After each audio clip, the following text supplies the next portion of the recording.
So going from collegiate wrestling, how do you then link up with like the most prolific family in Brazilian Jiu Jitsu? By luck. And Hollis Gracie at the time put a post out on it was the Ad Combat, the ADCC forum, that he wanted wrestlers to come down and help him.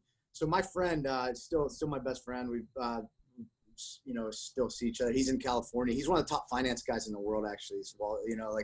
Now, he was the manager of one of the top, I think it was the top bond fund. He was the lead manager for like the last 3 years in the world, best performing one. But he kind of went into that world, but him and I went. He saw this post that Hollis had made on the forum, and he had done a little bit of training with Cesar Gracie out in California in the '90s, and while he was in high school.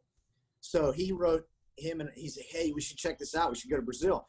So we wrote to Hollis, and he picked us because of the connection with Cesar, is what he said. So Cesar's mom got us visas to Brazil. She was like working for the consulate or something, and one day after he graduated, 2 days after I graduated, we were flying down to Brazil and hoping Hollis would pick us up in Cuiabá. He lived in Cuiabá, this other city at the time, and we just showed up there, and Hollis started teaching us jiu-jitsu, and we started wrestling with him. And I think I'm so thankful that I got with a good teacher to begin with, like Hollis. I mean, we're still friends, and he comes to Pittsburgh a lot and stuff like that. But he's actually become. He has a great wrestling coach out in New York now, an Iranian guy, a guy from Iran, and he's probably considered the best wrestler in the Gracie family of straight wrestling right now. He's competed at some international wrestling tournaments and done pretty well. So I'm proud that I was his first wrestling influence. Just like he was my first jiu-jitsu. So I got a great start. Well, that's awesome. In jiu-jitsu. Were you familiar with jiu-jitsu prior to that trip at all? Or were you just like, hey, I'm going to go down there and wrestle these guys, and had no thought of this turning into like a new journey? I really had no thought. It was just one of those things where, we both thought we had, he had a job lined up on a New York Stock Exchange, and I was going to go work there as well. And we were just kind of out of school. We're like, hey, let's try this. This sounds really cool. We were both interested in it. I'd never done jiu-jitsu before that.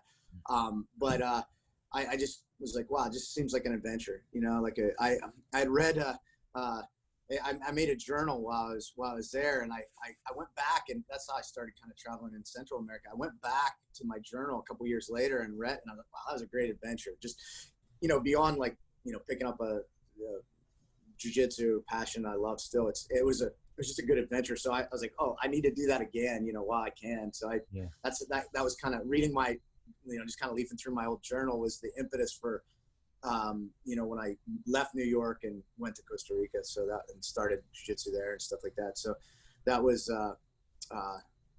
that's what motivated me.